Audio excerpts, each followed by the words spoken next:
Bonsoir à tous et bienvenue à cette édition du 20h sur Equinox Télévision. À la une de ce journal, concerto cacophonique à l'Assemblée nationale. Les travaux prévus ce jeudi à la Chambre basse ont été interrompus suite à un blocus des députés du SDF. Les parlementaires du premier parti de l'opposition, mécontents de la non-inscription du sujet relatif à la crise anglophone à l'ordre du jour des travaux prévus ce jour, ont donc entamé un mouvement de contestation qui a contraint le président de l'Assemblée nationale à arrêter les travaux prévus ce jour à l'Assemblée nationale. Nous faisons le point dans cette édition du journal. La Libye rejette les accusations de traite de migrants africains dont elle fait l'objet. La représentation diplomatique de Tripoli à Yaoundé parle d'allégations non fondées.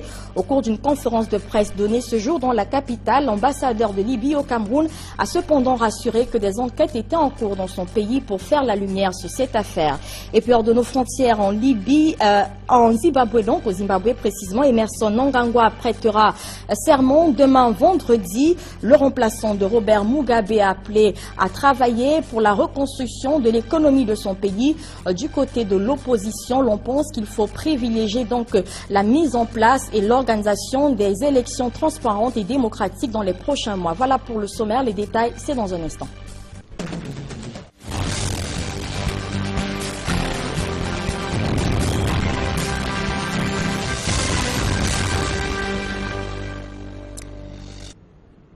Une fois encore, mesdames, messieurs, bonsoir et bienvenue à cette édition du 20h sur Equinox Télévision. Nous le disions tout à l'heure, les députés du FDF ont donc bloqué la poursuite de la plénière d'adoption de la loi de règlement de l'exercice 2016 ce jour à l'hémicycle à Yaoundé. Les parlementaires du premier parti de l'opposition au Cameroun ont bruyamment manifesté leur colère après le refus du président de l'Assemblée nationale d'inscrire à l'ordre du jour des travaux le sujet relatif à la crise anglophone, comme l'exigeait ces députés.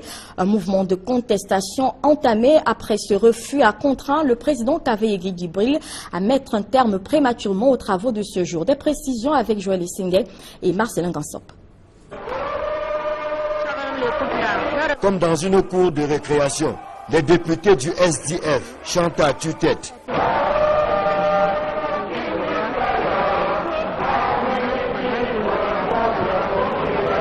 Il est environ 11h30 lorsqu'il décide d'interrompre la plénière, alors que l'honorable Luc Koa, rapporteur de la commission des finances et du budget, venait à peine d'achever la lecture du rapport des travaux de la dite commission sur la loi des règlements 2016.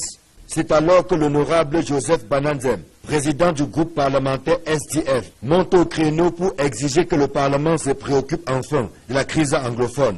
Exigence que le président de la Chambre balaie du revers de la main, provoquant le courroux des parlementaires du SDF qui entonnent des chants, créant un tohu-bohu. Aujourd'hui, on discutait, n'est-ce pas, du projet de loi portant loi de règlement. Voilà, et nous avons pensé que symboliquement, il fallait démarrer cette opération qui a pour nom de code blocus. Nous avons décidé de bloquer l'hémicycle jusqu'à ce qu'une solution soit trouvée à la crise anglophone. Nous allons faire en sorte qu'il n'y ait aucune délibération ici, qu'il n'y ait aucun débat ici, et que dans tous les cas, que les travaux ne se poursuivent plus dans cet hémicycle, tant que, n'est-ce pas, un dialogue ne sera pas ouvert sur la crise anglophone. Le désordre est tel que les députés du RDPC, avec à leur tête le président de l'Assemblée nationale, quittent l'hémicycle, suivi des membres du gouvernement présent, abandonnant les députés du SDF qui ne lâchent pas prise et qui entendent poursuivre le blocus jusqu'à ce que le Parlement se penche sérieusement sur la crise anglophone. Et le président de l'Assemblée agit comme un militant du RDPC. Vous avez vu comment il se comporte, comment ils ont vidé la salle.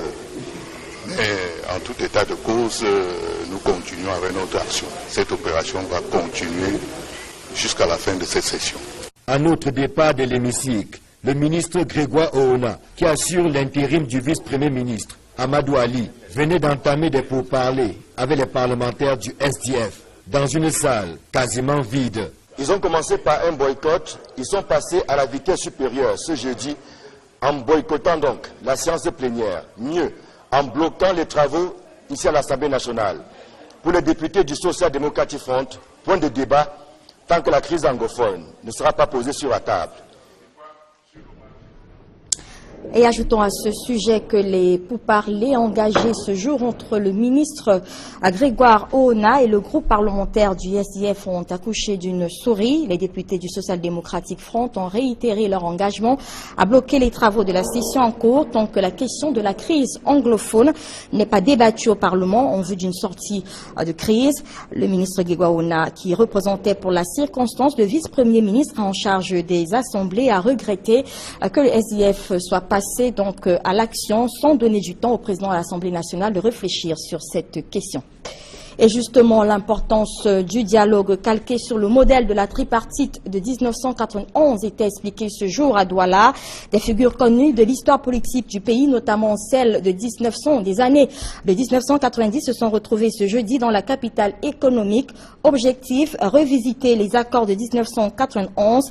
La rencontre a été initiée par le président de l'UDC, le docteur Adamou Ndam-Njoya. Des précisions avec Étienne Pascal Azégué et Warren Zidou.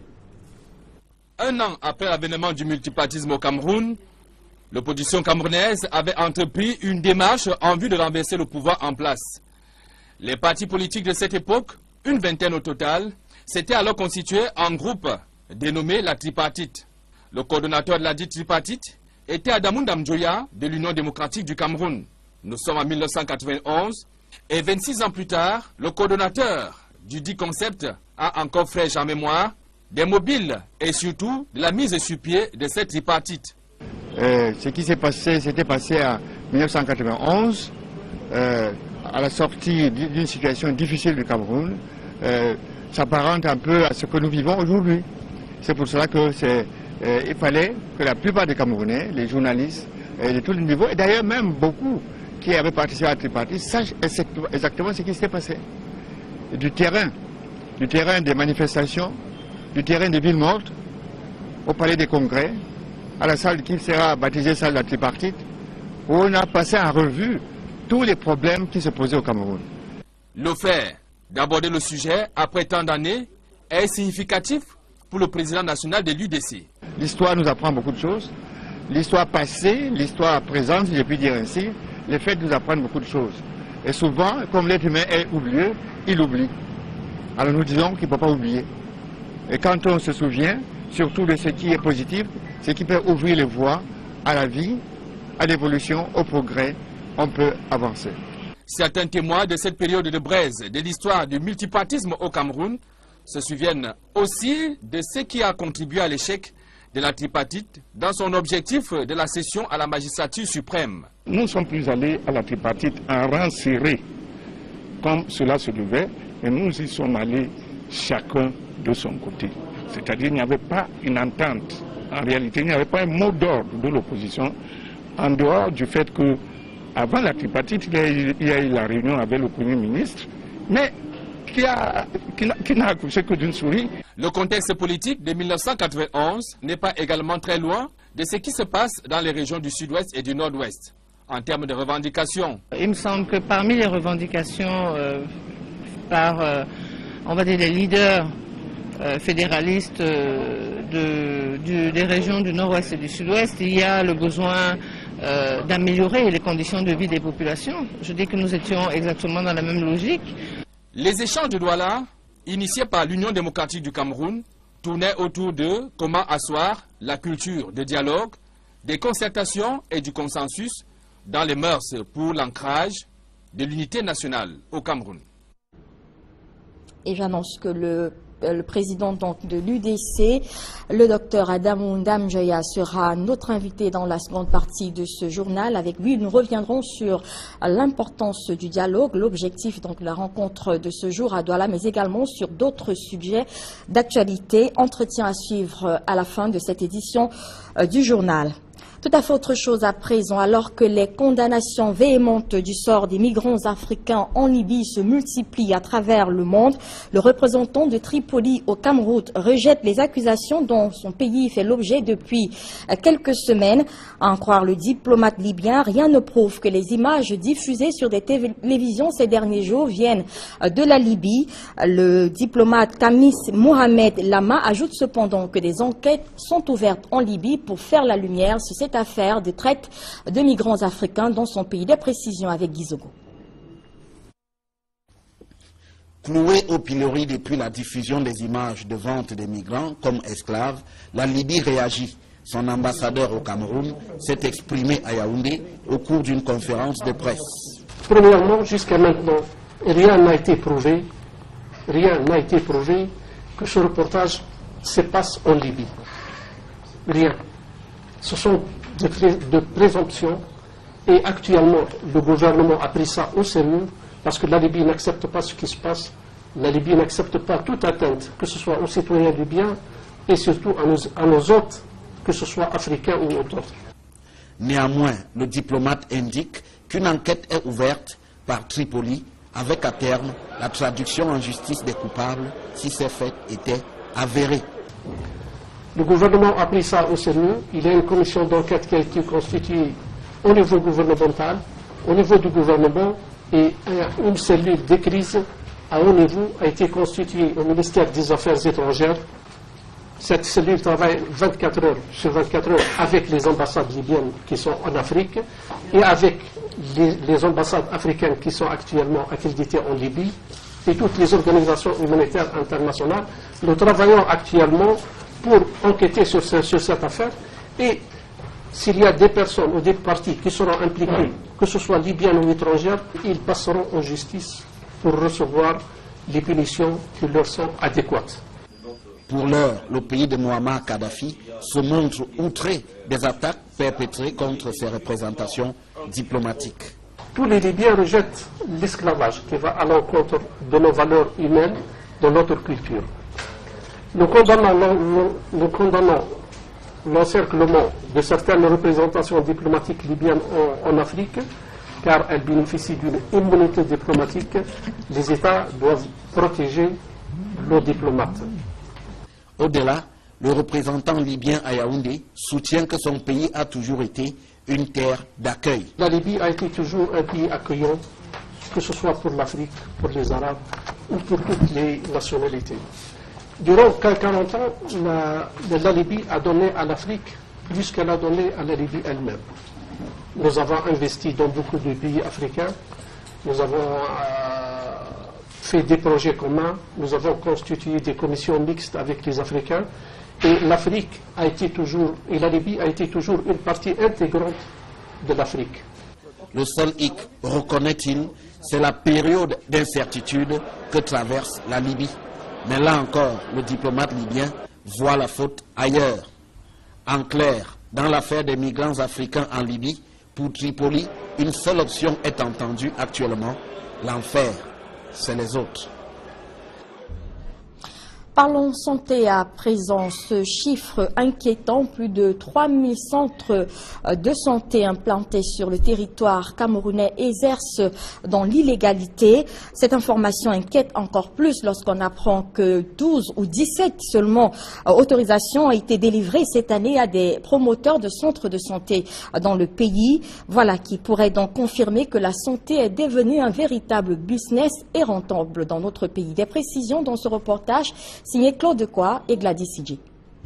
Au Cameroun, les centres de santé sortent de terre comme des champignons. Plus de 3000 nouveaux centres de santé ont été recensés cette année sur l'ensemble du territoire national par le ministère de la Santé publique. Pourtant, l'Ordre des médecins du Cameroun reconnaît n'avoir délivré jusqu'ici que 17 autorisations d'ouverture de centres de santé pour cette année 2017 dans tout le pays. L'Ordre, en effet, par la voix de son porte-parole, soutient que pas plus de 25 autorisations ne peuvent être délivrées durant une année. Récemment, il y a eu une réunion entre le ministre de la Santé et son équipe et les ordres professionnels de la santé au Cameroun.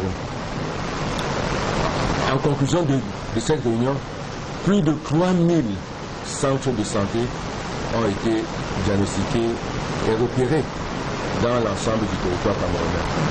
Mais alors moi je vous dirais une chose, c'est que l'Ordre national des médecins du Cameroun ne délivre pas plus de 25 autorisations d'installation en clientèle privée au cours de l'année. Cette année, par exemple, nous n'avons délivré que 17 autorisations. Donc si vous faites un calcul, ça veut dire que même pendant 25 ans, l'Ordre ne peut pas délivrer 3000 autorisations. Des milliers de centres de santé prospèrent dans la clandestinité. Des charlatans se retrouvent dans la profession sans compétences requises. La population paie le plus fort parce qu'on a des charlatans dehors, des faux médecins dehors. Nous avons même des mécaniciens qui sont installés avec des faux diplômes de médecins. Et ça, c'est la prison. Nous avons des infirmiers qui utilisent le logo du médecin. Ça, c'est la prison. L'Ordre des médecins du Cameroun dit la récréation est terminée. Le sujet de l'exercice illégal de la médecine au Cameroun et celui de l'assurance maladie universelle seront d'ailleurs au menu des échanges entre médecins et responsables du ministère de la Santé publique dans les prochaines heures, à la faveur de l'Assemblée générale de l'Ordre des médecins du Cameroun. Et ajoutons donc que l'Assemblée générale de l'Ordre des médecins du Cameroun se tient demain à Yaoundé. Ces questions seront adressées au cours des travaux. Et il faut espérer que ces centres de santé clandestins ne soient en rien dans la stagnation du taux de mortalité dû au paludisme dans notre pays. 2000 personnes en meurent chaque année au Cameroun. Quant à la tuberculose, 48 000 cas sont détectés par an. Loin derrière, le VIH-Sida constitue toujours cependant un sujet d'inquiétude. La plateforme de lutte contre ces maladies vient de se rencontrer à Douala pour faire l'évaluation des méthodes de prévention de ces tueurs. Elle recommande d'agir davantage. Flavien Tongo. Le VIH-Sida, la tuberculose et le paludisme sont trois maladies qualifiées de dangereuses qui font partie des causes de l'absentéisme en milieu professionnel au Cameroun. Que le paludisme était la première cause d'absentéisme en 2010 lorsque l'entreprise a décidé de s'attaquer au paludisme. Le paludisme est relégué aujourd'hui à la 5e place de l'absentéisme dans l'entreprise. Si le paludisme semble sous contrôle dans certaines entreprises, il est à noter que sur le plan national, les dégâts causés par la pathologie inquiètent. Près de 2000 Camerounais qui meurent encore chaque année du paludisme. Donc nous ne devons pas arrêter nos efforts-là et nous devons tout faire pour arriver à 0 cas de décès et cas de paludisme. Pour ce qui est de la tuberculose, le combat mené par des structures qualifiées afin de réduire la prévalence reste peu efficace. Il y a 48 000 cas de tuberculose au Cameroun chaque année. Ce chiffre baisse, il était à 50 000 avant, mais on a quand même réussi à diminuer l'estimation des cas de tuberculose. Ça veut dire qu'on travaille.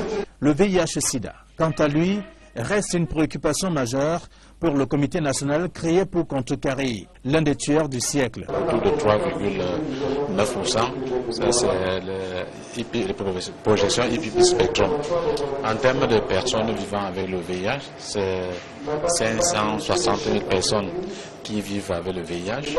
Donc en décembre 2016, c'est 205 000 personnes qui étaient déjà sous traitement.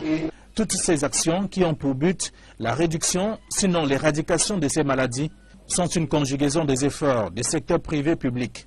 La deuxième édition de la cérémonie de partenariat de cette convention dans la lutte contre ces pathologies tenue à Douala a permis de constater que le VIH-Sida, la tuberculose et le paludisme sont combattus au sein de certaines entreprises.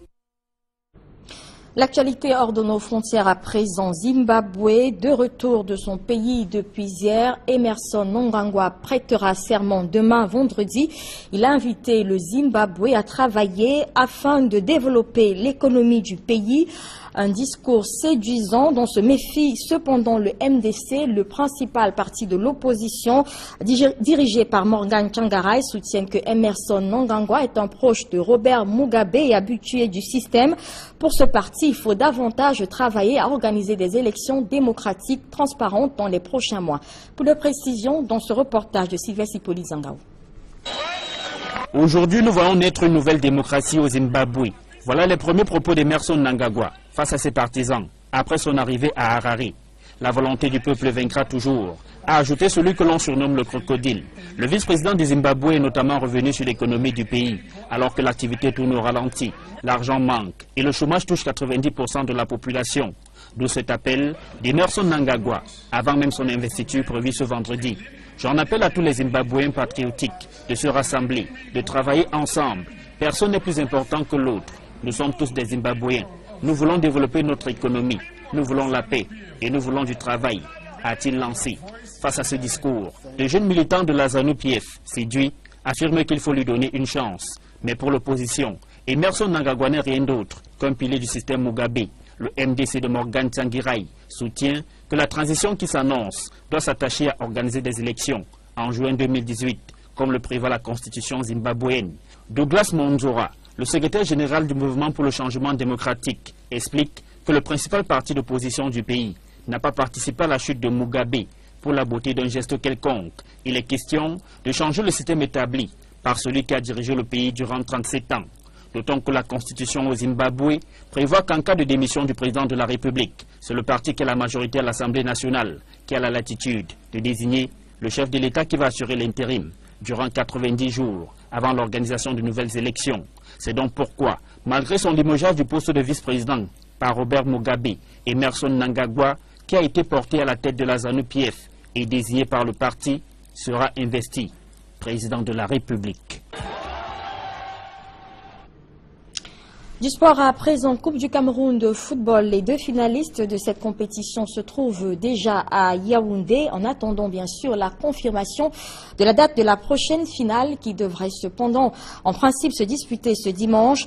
New Star de Douala a quitté la capitale économique ce jeudi pour Yaoundé où se trouve depuis lundi UMS de Loum. Emos Songo et Hervé Kémier.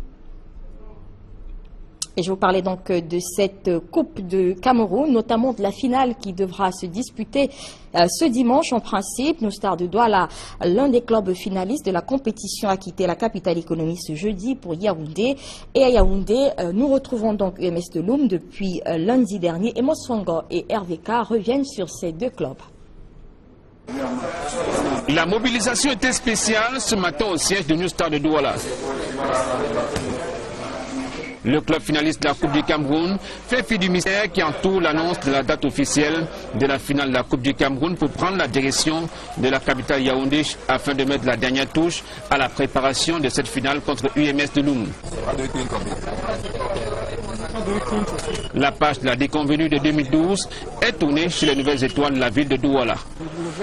Nouvelle étoile de Douala, on part à Yaoundé pour remporter la coupe. On n'est pas pour jouer devant le public, on part pour remporter. Il y aura l'ambiance devant le gouverneur mercredi qui vient à Bonandio. On part remporter. Avant de quitter sa base, New Star de Douala a révisé toutes ses gammes au stade de l'unification de Douala-Bepanda.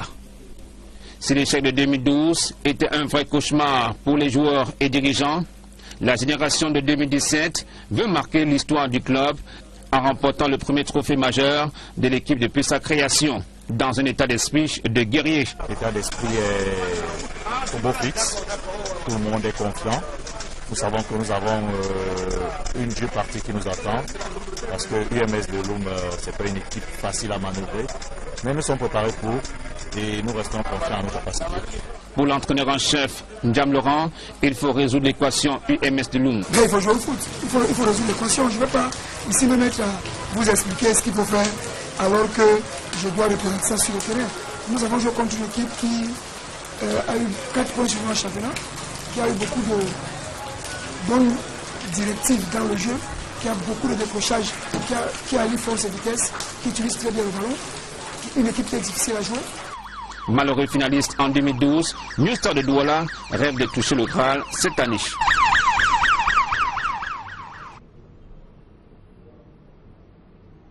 De la publi-information avant la seconde partie de ce journal, 3 jeunes Camerounais viennent d'être célébrés à Douala. Ils ont représenté avec brio leur filiale à l'Africa Game Show, le rendez-vous annuel de l'élite panafricaine du gaming et du e-sport, dont la multinationale Orange est le sponsor. Reportage. La directrice générale d'Orange Cameroun brandit avec fierté le trophée remporté par l'un de ses 3 ambassadeurs, À la toute première édition de Africa Game Show, les 3 héros de Casablanca au Maroc ont été présentés à la presse le 22 novembre 2017 à Douala. La compétition, qui met en valeur le jeu vidéo, a été une opportunité pour ces 3 mousquetaires d'étaler tout leur savoir-faire dans le e-sport. Vous avez fait preuve de créativité, vous avez fait preuve d'endurance, parce que je pense que vous n'êtes pas juste assis et vous avez joué un peu et vous avez gagné.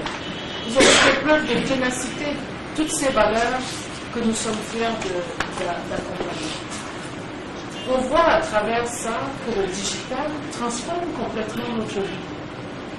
La plus belle performance a été réalisée par Carlos Nikobi à l'épreuve de Pro Evolution Soccer 2018, qui est un jeu de football, où il est arrivé en tête avec à la clé un chèque de 3 500 €, l'équivalent de 2 275 000 francs CFA.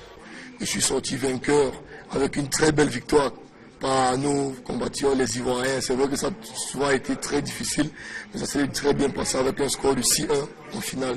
Et je dis merci encore. Et c'était une très belle victoire pour le Cameroun. Et le Cameroun le mérite parce que nous sommes des lions indomptables. Il a aussi survolé la compétition dans l'épreuve de Street Fighter V, le jeu de combat, où Seni Sali, avec à la clé un chèque de 300 €, l'équivalent d'un peu plus de 190 000 francs CFA. C'était une expérience incroyable quand même. L'e-sport est un domaine vraiment assez vaste et assez prometteur. Vraiment merci, un grand merci à Orange Cameroun. Enfin, Emmanuel Souki a occupé le 3e rang à l'épreuve de la course de voitures. En elle-même, l'aventure était magnifique. On a pu découvrir les faces cachées qu'on ne connaissait pas sur le e-sport. Bon, les difficultés ont été au niveau de la logistique, parce qu'il y a aussi la pression. Bon, je tiens à remercier Orange d'avoir, comme je l'ai dit, d'avoir cru en nous. Après le tournoi Orange Football Club e-sport, en parallèle de la CAN Total 2017 au Gabon, qui avait réuni 8 pays du groupe, le groupe Orange, en partenariat avec la World Gaming Federation, a réuni l'élite panafricaine du gaming et du e-sport à Casablanca les 18 et 19 novembre 2017. L'Africa Game Show a connu la participation de 14 pays, dont 12 Africains, pour environ 2000 gamers. Retrouvons-nous dans quelques minutes pour la seconde partie de ce journal.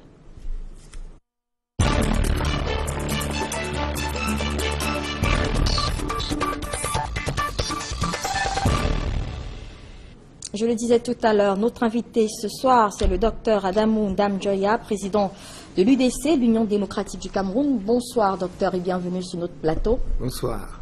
Alors avant d'en arriver à la rencontre qui vous amène à Douala ce jour, d'abord un mot sur l'actualité brûlante de cette journée. Nous l'avons vu à l'instant, les députés du SDF qui ont donc boycotter donc la session aujourd'hui à l'Assemblée nationale, un boycott qui a amené à interrompre donc les travaux. Quelle est votre appréciation de ce qui s'est passé ce jour à la Chambre basse? Je crois que depuis novembre 2016, l'Union démocratique du Cameroun a eu à se prononcer sur cette question et la nécessité du Parlement d'intervenir sur les problèmes qui se posent dans les parties nord-ouest de notre pays. Si mes souvenirs sont exacts, notre porte-parole, député l'honorable Patricia Ndamjoya, a fait des interventions dans ce sens et a même interpellé au niveau de l'Assemblée nationale les présidents et tous ceux qui pouvaient initier une action au niveau de l'Assemblée nationale. Et c'est surprenant qu'aujourd'hui, on apprend ce qui se passe avec les députés SDF. Donc vous êtes en solidaire de ce qui s'est passé aujourd'hui, de cette action des députés du SDF à l'Assemblée? Bon, c'est trop dire, par la solidarité. Je constate cette action. Je me dis qu'il y avait d'autres actions qu'on aurait pu mener depuis. Et c'est dommage qu'on en soit arrivé à cela. De façon générale, comment est-ce que vous appréciez la gestion de cette crise anglophone par le gouvernement? Selon d'autres partis de l'opposition, on pense que le gouvernement a fait preuve de mauvaise foi depuis le début de cette crise. Quel est votre avis sur la question? Je crois, je dois me mettre à juger le gouvernement maintenant, mais je dois dire ce que nous pensions de cette crise.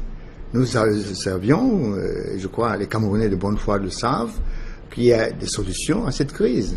Cette solution peut provenir de ce que les pères fondateurs qui s'étaient réunis à Fumban en 1961 avaient décidé en ce qui concerne l'évolution de notre pays. ils avaient non seulement jeté les bases juridiques en ce qui concerne la mise sur pied des bases de l'unité nationale, mais aussi le processus qui devait nous guider dans l'évolution, dans les mutations que connaît chaque société et que nous devions connaître. Après la mise sur pied de la fédération, les principes de consensus, de dialogue, de concertation étaient retenus. Si bien que j'ai dit qu'il y a un acquis, un héritage très fort que nous devons respecter. Et en le respectant, nous évitons des situations comme celles de tensions, de conflits que nous connaissons aujourd'hui. Alors, selon le gouvernement, le porte-parole du gouvernement notamment, qui s'est exprimé longuement à ce sujet, le gouvernement n'a fait que dialoguer depuis le début de cette crise. Est-ce que c'est un point de vue que vous partagez? Oui, peut-être des dialogues. J'ai eu l'expérience de dialogue à la tripartite. Et si c'est ce dialogue, oui. Si c'est un autre dialogue, moi, je ne vois pas comment ça se passe, ce dialogue.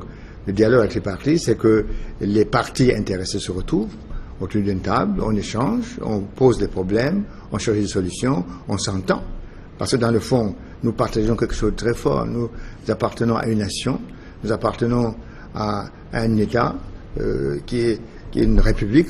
Nous avons le devoir de maintenir cette nation, de consolider, et chacun a le devoir d'apporter ce qu'il peut pour contribuer à la consolidation de la nation. Et donc, selon vous, il n'y a pas encore eu de dialogue jusqu'ici au sujet de la crise anglophone, notamment? Je crois que le dialogue doit se faire. Je crois que l'on parle de dialogue, il faut faire un dialogue. Et quand on parle de dialogue, on se propose de rencontrer des personnes qui n'ont pas toujours les mêmes arguments que vous, les mêmes préoccupations que vous, et c'est à la lumière du dialogue que les éléments sortent pour qu'on puisse s'harmoniser, avancer ensemble et à consolider notre unité nationale. Justement, puisqu'on parle du dialogue, on aborde donc là l'objet de la rencontre de ce jour à Douala qui s'inscrit dans une sorte de série, puisque vous avez commencé par Yaoundé, je crois le 13 novembre dernier. Oui. Vous l'avez dit vous-même, il s'agit de révisiter un peu les accords de 1991. Pourquoi aujourd'hui précisément? Oui, je dois dire que depuis 1991, chaque année, dans le cadre de l'Union démocratique du Cameroun, parce qu'on parle de la tripartite, mais on oublie souvent l'arbre de la paix. L'arbre de la paix, c'est ce qui a terminé cette tripartite. La tripartite qui est née à la suite de villes mortes, des manifestations violentes, où les fils et les filles de ce pays se rencontraient, non pas pour construire, mais pour se chamailler, se disputer, etc. On a abouti à la tripartite, et on a abouti pour clôturer à l'arbre de la paix. C'est-à-dire, dans des confrontations, il faut toujours s'attendre à se retrouver autour d'une table. Et c'est de cela qu'il s'agit essentiellement. Nous sommes dit qu'il faut revenir, qu'il faut revisiter ce qu'on avait vécu à cette époque-là. Tout à l'heure, j'ai écouté un intervenant qui a dit qu'on avait rencontré le Premier ministre, et puis après, rien n'est sorti. Je crois qu'il est encore dans la phase de ceux qui, en 1991, n'avaient pas compris, n'avaient pas cherché à comprendre. Et c'était peut-être aligné du côté du pouvoir, dans la mesure où, après la tripartite, après les accords qui ont été signés, qui étaient une avancée extraordinaire sur le plan démocratique, pour consolider la République, c'était extraordinaire parce qu'on a décidé la révision de la Constitution. On a décidé d'éliminer toutes les mesures privatives de liberté, d'expression. On a décidé de faire revivre un journal qu'on avait banni, si je puis dire, Le Messager par exemple. On avait décidé de prendre des mesures en ce qui concerne les impôts, les taxes pour ceux qui avaient souffert pendant les villes mortes. Et à tout cela qui avait été pris, surtout la révision de la Constitution. Alors que cela n'était pas prévu initialement lorsque le président de la République avait demandé que le Premier ministre réunisse différentes couches de la société pour discuter surtout de deux problèmes, élection à l'Assemblée nationale, question de communication. Nous, on a dégagé les points qui intéressaient les Camerounais, réviser la Constitution, réorganiser ce texte fondamental pour arriver à mettre sur pied un code électoral véritable, pour qu'il y ait des élections transparentes dans notre pays.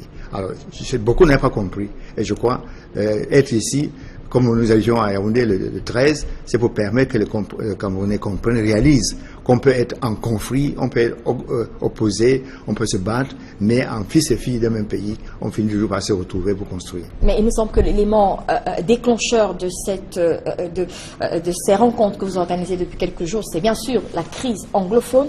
Pourquoi avoir attendu cette crise pour révisiter ces accords? Bon, je ne veux pas dire que ce soit la crise anglophone, parce que vous savez, nous avons des crises latentes. Dans nos régions, il y a des problèmes économiques, il y a des problèmes sociaux, des problèmes culturels, il y a des problèmes d'éducation, de santé, il y a des problèmes que nous connaissons dans nos régions, dans nos départements, dans nos arrondissements, dans nos villages. Des problèmes qui durent depuis longtemps, oui, ils sont des problèmes qui durent depuis longtemps. Et il y a tous ces problèmes. Maintenant, le problème du nord-ouest et du sud-ouest, c'est le problème camerounais, ça intéresse tous les Camerounais. Alors nous avons pensé donner une dimension plus forte encore à cette tripartite pour qu'on se rende compte qu'on peut être un problème, qu'on peut se disputer, mais qu'on peut se retrouver pour trouver une solution à ces problèmes. Alors, la tripartite, elle a été, il me semble, organisée en lieu et place de la conférence nationale qui avait été demandée à l'époque par les partis de l'opposition. Il y avait un rapport de force certain à cette période-là. Comment est-ce que vous pensez aujourd'hui, quelles sont les garanties pour vous que le gouvernement prendrait en compte ce qui sortira de ce que vous êtes en train de faire, de ces rencontres-là? Aujourd'hui, où le rapport de force, manifestement, il n'existe plus. Vous savez, quand on parle de rapport de force, c'est une culture qu'on doit bannir dans une société, dans une famille, dans une nation. On doit parler de dialogue, de concertation. On ne doit pas baser l'autorité de l'État sur la force. On ne doit pas baser l'autorité des administrations, de ceux qui ont une partie du pouvoir sur la force. On doit baser ça sur les concertations. C'est pour cela qu'au milieu des villes mortes, au milieu de concertations, de violences, nous nous sommes dit qu'il fallait développer les voies pour le dialogue, les voies pour la culture du dialogue, des voies pour la compréhension entre les fils et les filles du Cameroun. Et c'est pour ça que nous pensons que de plus en plus, cela s'impose. Cela s'impose et même ceux qui s'opposaient réalisent qu'il faut dialoguer.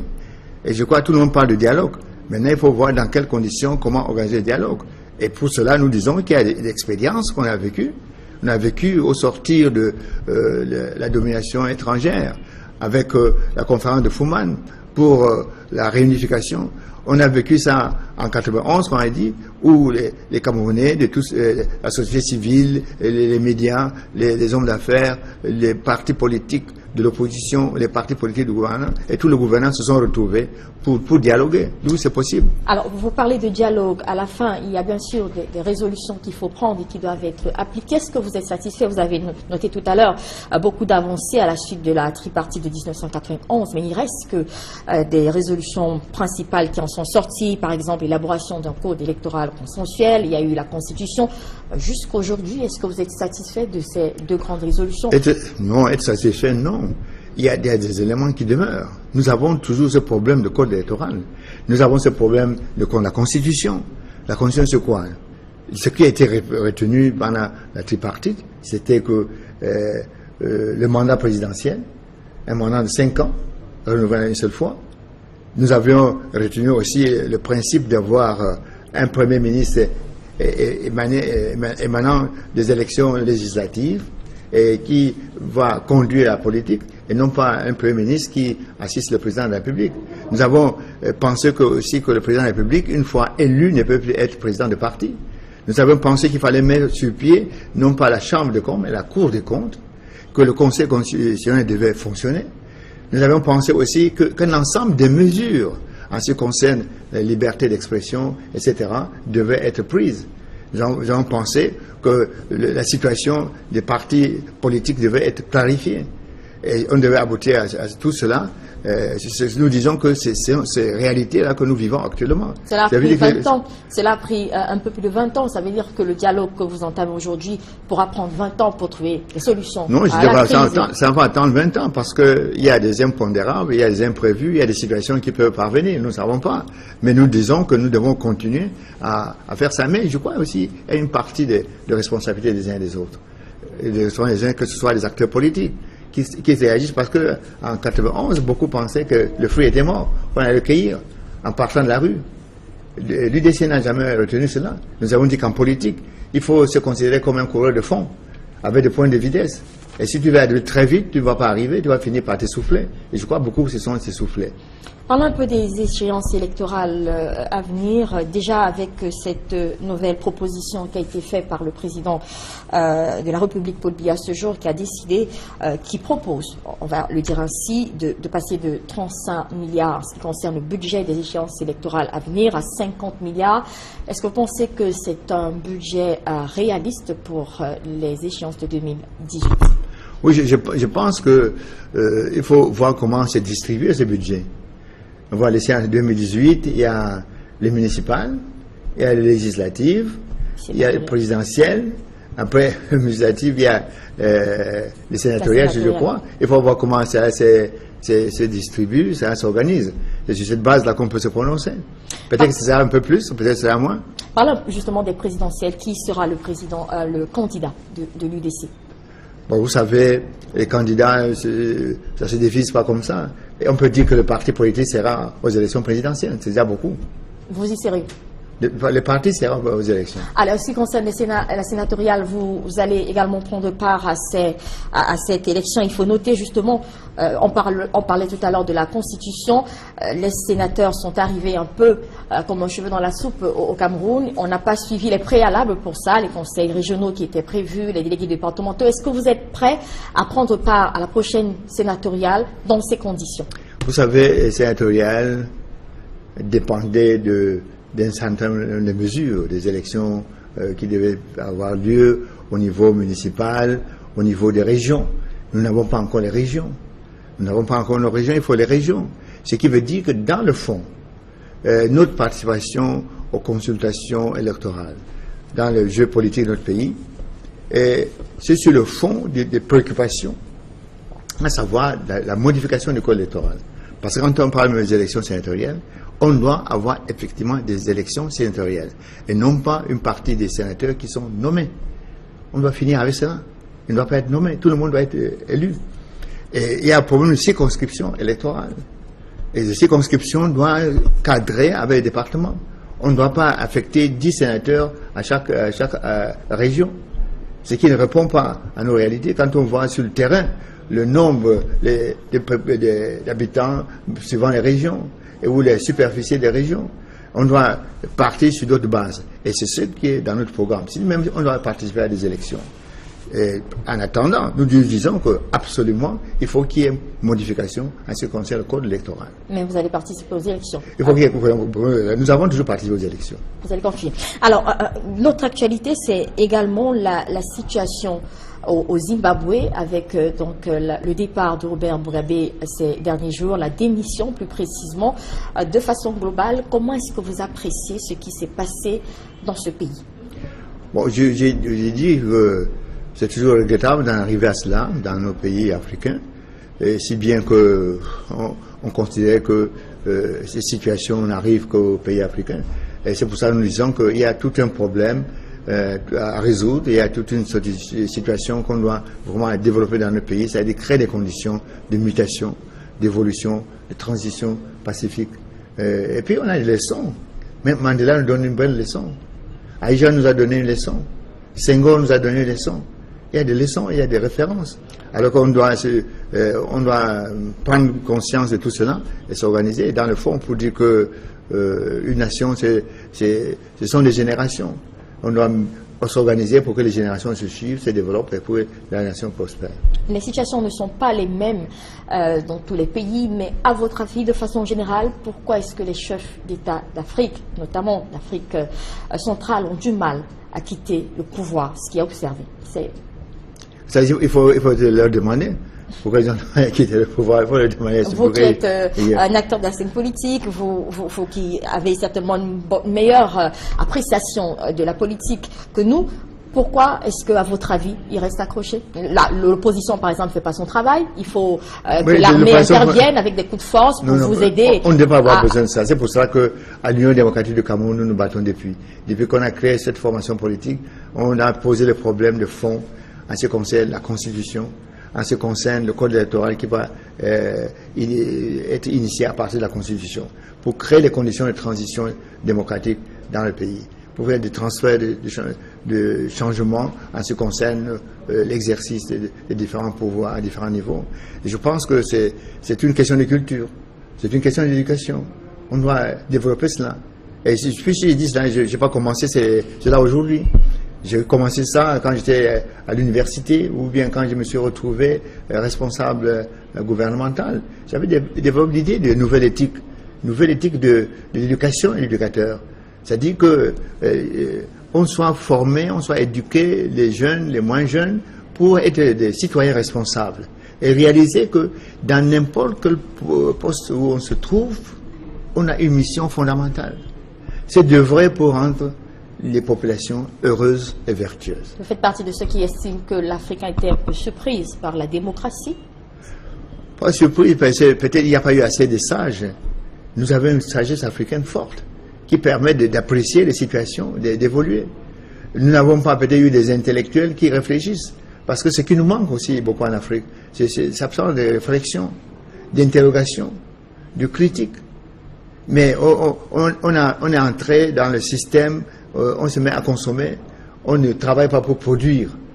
Et cette production va venir de la culture, ça va venir de l'éducation, ça va venir de la formation. C'est ça qui nous manque. C'est pour ça que ça nous préoccupe fondamentalement à l'Union démocratique du Cameroun. Et ça nous a préoccupés quand nous étions dans la coordination, quand nous étions dans la coalition. Pour dire que dans le fond, ce qui importe, c'est l'esprit d'équipe, c'est l'esprit d'ensemble. Pour savoir aujourd'hui, vous pouvez être responsable et en très bonne santé, et demain, vous pouvez, le lendemain, ne pas vous réveiller. Il ne faut pas que tout tombe. Et pour cela, il faut préparer les générations, préparer ceux qui peuvent continuer si vous tombez. Vous êtes assez préparé à l'UDC, par exemple? Oui, c'est préparé, nous sommes préparés, nous sommes organisés, absolument. Alors, autre sujet d'actualité, puisque vous êtes là, nous allons faire un peu le round-up de toute l'actualité de la semaine. Il y a également cette affaire, vous l'avez suivi tout à l'heure, en Libye, concernant la traite des migrants africains. À ce sujet, vous venez de suivre le représentant de Tripoli à Yaoundé qui estime que pour l'instant, on parle d'allégations non fondées. Avant d'en arriver à cette sortie, comment est-ce que vous avez perçu, vous, les images que vous avez vues de ces migrants africains qui sont aujourd'hui vendus comme des esclaves dans ce pays? Moi, je crois, nous, on a une part de responsabilité. Quand vous dites nous? Nous, les Africains, le sud du Sahara, je veux dire. Si les Africains du Nord se considèrent comme Africains du Nord, s'ils sont ou non, on a un peu de responsabilité. Pourquoi nos enfants, pourquoi nos fils, nos filles sont obligés de s'expatrier de façon brutale, de cette façon-là? Pourquoi nous sommes dans cette situation? Alors qu'on a tout. Nous avons toutes les ressources. Nous avons des ressources humaines. Nous avons des ressources matérielles. C'est une question d'organisation, de gestion de la société. Vous voyez par exemple les Asiatiques, ils ne connaissent pas ces situations. Parce qu'ils sont organisés. Au contraire, les Européens cherchent à ce qu'ils viennent chez eux. Les Américains cherchent à ce qu'ils viennent. La responsabilité, c'est nous. C'est notre organisation. On a failli. Et on doit comprendre cela pour éviter que nos enfants ne soient dans l'obligation de fuir, de partir, de se trouver dans des situations dramatiques comme ceux qui vont mourir dans la mer. Comme ceux qui vont disparaître dans le désert. On ne sait pas combien ont disparu.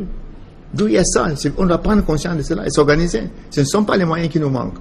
Ce ne sont pas les ressources qui nous manquent. Nous avons tout. Alors, pour ce qui s'est passé, est-ce que vous ne pensez pas que les responsabilités sont quand même un peu partagées?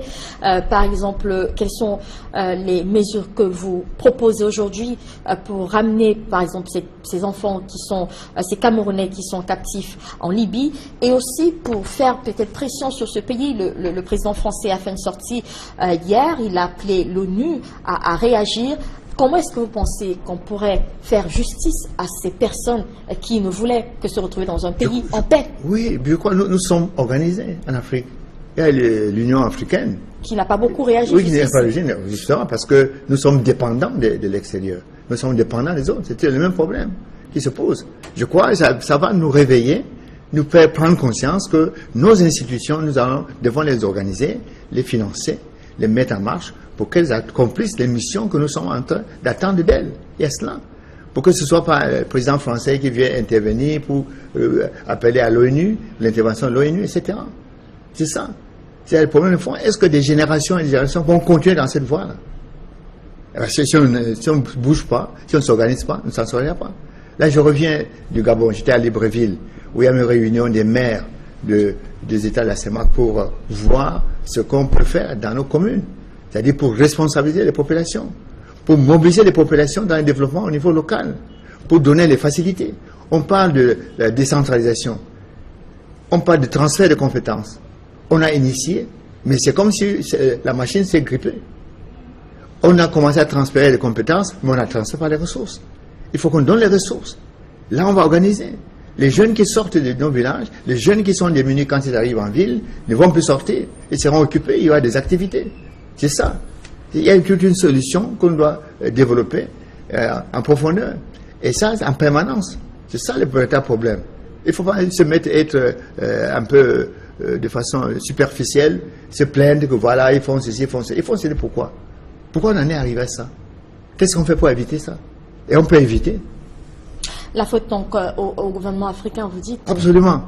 Alors, nous allons bientôt refermer cet entretien, mais je m'en voudrais si je ne vous posais pas cette question. Elle concerne l'UDC. Vous êtes sans doute au courant de ces critiques qu'on fait à ce parti. On estime aujourd'hui que c'est devenu un parti familial et que vous le dirigez avec votre épouse, qui est députée à l'Assemblée nationale. Qu'est-ce que vous répondez à ces personnes? Moi, je n'ai pas à répondre à ces questions. Je crois que vous êtes encore de ceux-là qui ont toujours pensé à cela, qui ont voulu que ce soit ainsi. Vous avez vu, Clinton était président des États-Unis, sa femme était candidate aux élections pour être président des États-Unis. Vous voyez, Hollande sa femme était candidate, maintenant il est devenu président des États-Unis. Regardez à travers le monde. Elle est citoyenne, chacun est citoyen, chacun peut apporter ce qu'il peut apporter. Ce n'est pas une question de famille, c'est une question de compétence, d'action. Il faut voir ce qu'elle fait. Il faut voir ce que chacun fait, juger à partir de cela. Et c'est des prétextes qui ont fait à ce que nous n'avancions pas dans notre pays. Ce sont ces idées-là. Et ce sont des idées qui font que les femmes, peut-être vous ne devez même pas être là, comme femmes. Parce que dans notre société, on dit que les femmes ne doivent pas se présenter devant les hommes, elles ne doivent pas faire ceci, vous ne devez pas être là. Si c'est comme ça qu'ils pensent, il faut qu'ils comprennent. Je n'ai pas à répondre, je n'ai pas de justification. J'ai demandé aux gens d'être un peu avertis, ouverts, de ne pas être fermés, de comprendre, d'étudier, d'analyser, de voir ce que fait l'Union démocratique du Cameroun, ce que nous faisons dans le Sud, ce que nous faisons dans l'extrême Nord, ce que nous faisons dans le littoral, ce que nous avons fait pour qu'un député d'une formation politique devienne député, un leader devienne député, etc. Il y a tout ça que nous faisons. C'est ça qu'il faut voir. Les gens ne veulent pas voir. Ce que nous avons fait pour la tripartite, c'est qui réveille les Camerounais maintenant. Ils prennent conscience parce que la plupart des journaux, peut-être le vôtre aussi, à un moment donné, à la tripartite, n'ont pas voulu voir ce qu'on avait. D'autres disaient à l'Israël que je signe. Allez voir les documents qu'on avait signés. Ceux qui n'avaient pas signé vont regretter. Ils ont dit nous aurions dû signer. Nous aurions dû avancer. Maintenant, on va comprendre que l'UDC a fait beaucoup, va continuer à faire et nous allons toujours le faire. Merci à vous, Dr Adamou Ndamdjela, d'être venu sur notre plateau pour cette édition du journal. Merci. Je rappelle que vous êtes donc le président de l'UDC. C'est la fin de cette édition du journal. Merci de nous avoir suivis. Les programmes se poursuivent sur Equinox Télévision.